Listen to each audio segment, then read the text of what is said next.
Hey guys, and welcome back to the Pokemon Fab 5. I am your host, Moonlight Swami, and today I'm bringing you guys my draft analysis for the APA Season number 2. It's my first year with the APA, and this is a really exciting draft that we had. As a whole, I'm really happy with what we got. I do think one of our weaknesses is that we don't have enough bulk, but I think that's in part because of the fact that I want to use all of the power. My personal style is a very hyper-offensive team. I like to be able to mix and match hyper-offensive and make some bulkier sets and do some cool things with that. But as a whole, we are an offensive unit. So let's take a look at our first pick. We have the 5th pick in the first round, and we go from there. So if I remember exactly, I actually am going to pull up the numbers of the draft so I can keep that in mind. All right. So with the first pick that we had, we went with Tapu Koko. So the previous pick was Mega Gallade. We didn't want to go Mega early. The idea was that we had a few different Megas in mind. It was Mega Pidgeot, Mega Aerodactyl, Mega Blastoise, Mega Aggron, or Mega Camerupt, I think was the final one. And we considered all of those, and I think as a whole, by the time that we came to a conclusion, it was like, okay, I think we're in a pretty good spot here. Let's go with this. So we went Tapu Koko first pick. That was one that I really wanted. Koko is one of my favorite Pokemon in Generation 7 as a whole. It is actually my second favorite behind Mimikyu. I just think it's awesome. I love it. I love its abilities. I love the Electric Surge, and it's really powerful. It can be a physical or special attacker. I think that multiplicity is really important. It also has pivot, both in Volt Switch and U-Turn. So if you're facing a ground team or a team that has ground types on it, you don't need to run Volt Switch with Thunderbolt. You can run U-Turn to guarantee that you can get out of there. Dazzling Gleam hits very hard. Wild Charge is a very good offensive attack. Obviously, it'll cost you some HP, but it's very good. Plus, it gets Brave Bird. Plus, it gets a really cool tech that I'm not going to go into because I don't want to spoil it, because I absolutely will use it this year.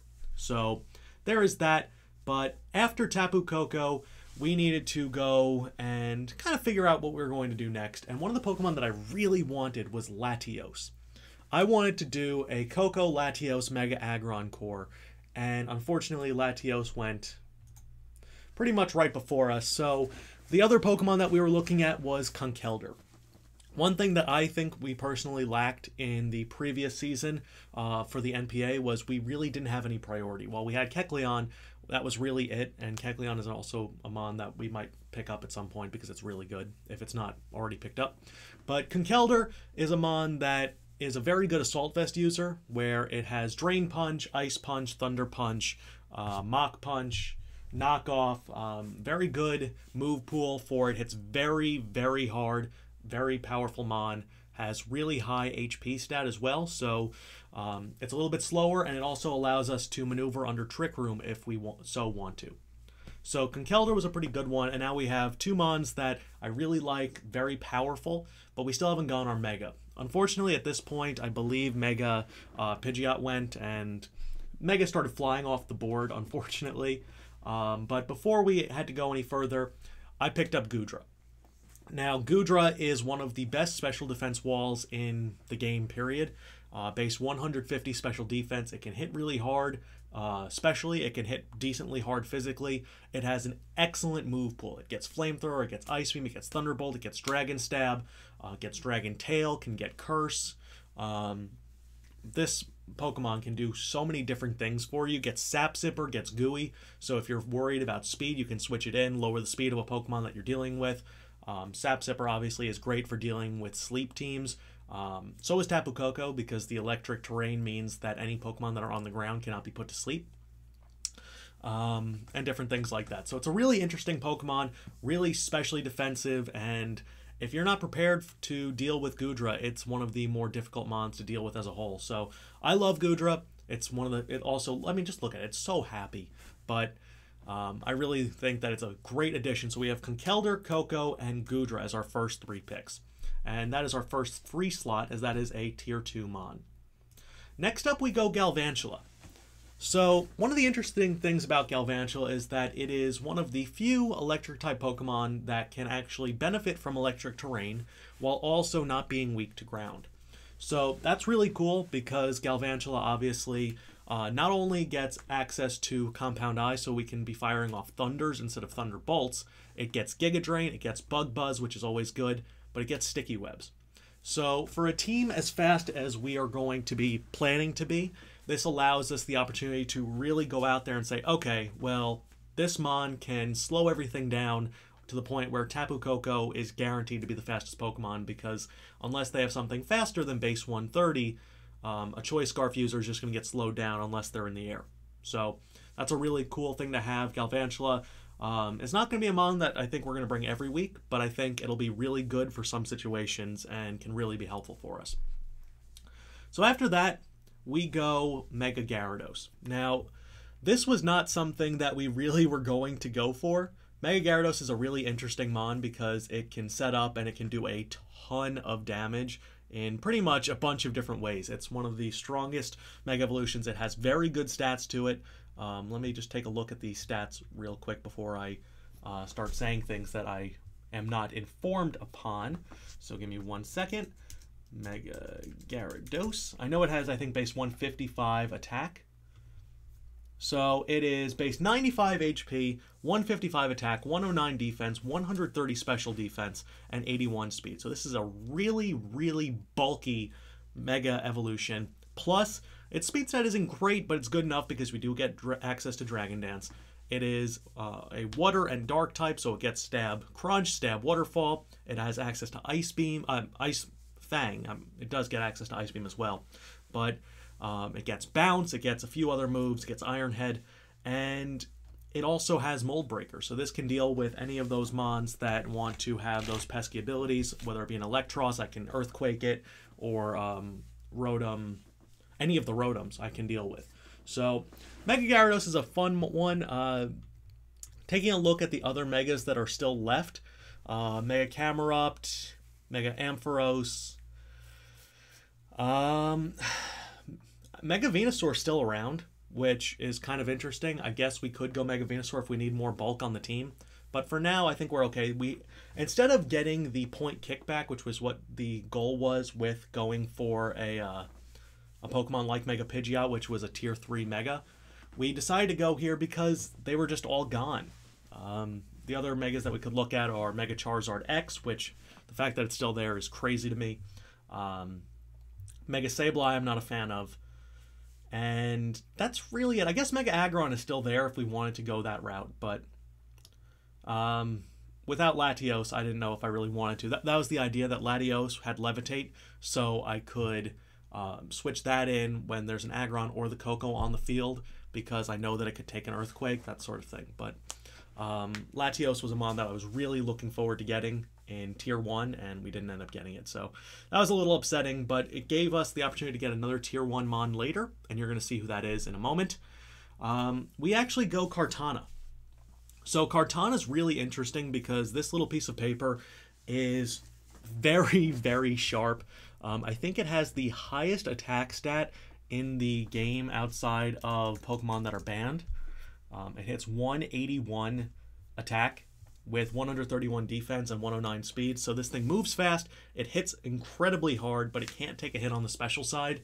Another good Pokemon to consider using for an Assault Vest, but this is one of our 2 Pokemon that we have access to Z moves on. It is Kartana and Tapu Koko for us in that regard.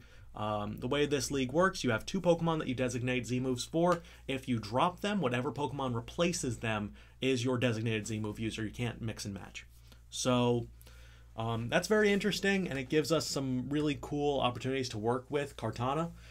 If Kartana does not meet what we want with it, we could always drop it for maybe a Nihilego, maybe a Keldeo, maybe a Volcanion, depending. We do have options. So it's not the end of the world if we don't want to stick with Kartana, but I think it's a really good Pokemon. Gets access to Leaf Blade, gets access to Sacred Sword, Smart Strike, Swords Dance, and it's a runaway train like most of the Ultra Beasts are, that once they start getting those stat boosts going, it's really hard to stop them. So next up we go Mesprit. So Mesprit's a really interesting Pokemon because it is not the most dominant Pokemon in the world, and it's not exactly a goal to be a dominant Pokemon. But this was our first Tier 4 Mon, and one of the really cool things about Mesprit is that it gets access to Stealth Rocks, it gets Knockoff, it gets Dual Screens, it gets Thunder Wave. It's a bulky Psychic type, and it has good defenses. I think it's 100 across the board, 80 HP, 80 speed. I think that's what it is. So it can hit decently hard from either side. It's kind of like a knockoff Mew with a lesser move pool. But it's a very interesting Pokemon and definitely something that I could see us using in a variety of ways throughout this season. And I thought, well, we have a lot of Pokemon that are kind of weak in terms of taking hits, so why not add on something that not only can take hits, but can also benefit us. It also is one of the few Pokemon in the metagame that gets Dual Screens and gets Pivot. So it has U-turn, so we could always go for an extremely slow U-turn after setting up the Dual Screens with Light Clay, and then get one of our more Glass Cannon-y type Pokemon in for free for the next 8 turns, or 7 and 6 turns with the Dual Screens. After that, we have Slurpuff, our second Tier 4 Mon. And Slurpuff is a Pokemon that I just love. Belly Drum, Unburden is so terrifying. Gets access to Drain Punch, gets access to Thief, gets access to Return. If you wanted to make it on the special side, it can have Flamethrower, it can have Dazzling Gleam, it can have Surf with Calm Mind, it gets Cotton Guard. I mean, this thing has a lot of different ways that it can set up, and while its base stats are not the best in the world, it can be a really big pain, and it also gets Wish. So Wish support is really good to have. So I really like Slurpuff, and I think it's a pretty cool Mon to have on the team. Yes, we did just double up on Fairy, but we have our Steel, Fairy, and Dragon Core. On top of that, we also have our Water Grass, and we're going to be adding our Fire right now. The fact that it lasted this long is just unbelievable to me. As we take Darmanitan as our second Tier 3 Pokemon, this thing is so devastatingly difficult to deal with if you're not prepared for it. Flare Blitz with Sheer Force, base 156 technically, plus Stab, just unreal damage from a Darmanitan. Gets access to U-turn, gets access to Earthquake, Superpower, Rock Slide. I mean, this thing is terrifying, and honestly, we could always replace it with something else because the Tier 3 tier has a lot of really good Pokemon in it. But I think just from the perspective of getting that Fire type in here is really excellent for us, and I think it'll help us out dramatically. Like I said, though, if we did want to make a change, we could always drop Darmanitan and Kartana, pick up Mega Venusaur and Volcanion, go something in that direction if we wanted to. But, you know, it's one of those things that Darmanitan's a really scary Pokemon, and it's really fun to use. So one of the things that we definitely have an issue with is hazards. While we do have a good hazard remover somewhat in Kartana, which gets Defog, we don't have a Rapid Spinner. And we wanted to add Sandslash to that mold. So we get Stealth Rocks, we get Rapid Spin, it resists Stealth Rocks obviously. Earthquake, very powerful stab move. Only one typing, so it doesn't change too much from our team. And it's just a very good Pokemon as a whole. I mean, it gets access to Swords Dance, it gets Knockoff. This is more of a toxic support, bulky defensive Pokemon, but it's still a very useful one. And lastly, we have our final free pick, which is a second Tier 5 Mon. I don't know why it says Kabutops, because we don't have a Kabutops, but it's alright. It doesn't matter. We have Dusclops, or Dusknoir, sorry. And Dusknoir is really interesting because it gets access to Pain Split, it gets Will-O-Wisp, it has Shadow Sneak, it has Shadow Punch, it gets the Elemental Punches, gets Nightshade, obviously. And one of the really cool things, though, is it gets the Frisk ability. Frisk is really important because a lot of the times when you are dealing with various Pokemon, you want to kind of get an idea of what their actual item is, because that shapes how you're going to go about the rest of your game. Well, the fact that Dusknoir has Frisk means that I can find out what that is. It also gets access to Icy Wind, which is very interesting. It gets access to Trick. It gets access to Skill Swap, or obviously Destiny Bond. It can also be a Trick Room setter. It gets Rock Tomb. It gets Earthquake. Brick Break for dealing with all sorts of things. It's a pursuit trapper, and it's just a really bulky Pokemon. Base 135 defense and special defense, only 45 HP, has base 100 attack. It can thrive under Trick Room as well. If we wanted to, we could always drop it and pick up Dusk Clops, which has 130 defense and special defense and is a good Eviolite user. But I think having leftovers on Dusk Noir is probably a little bit better. It also gets counter, which is a really cool thing, and power-up punch. So if you leave this thing alone too long, it can be a bit of a problem. Also gets haze. So Dusk Noir is, I think, one of the better tier 5 mons that we could have gone after. Outside of that, we could have gone after something along the lines of... we could have gone after a Mawile, getting an Intimidator in there, but I didn't really want another weakness there. We could have gone our logo in a Rapidash. We could have gone Regice. Samurott would have been a pure water type, but no. On top of that, maybe Garbodor to be a hazard stacker. Meganium, no. Marowak was an interesting one, but we went with Sandslash, obviously. Maybe Lilligant. I mean, there really weren't many better options. Kecleon is still around, which Kecleon is so good. Protein ability is so powerful. So we do have options if we do want to change things up with our team, but I really like our core.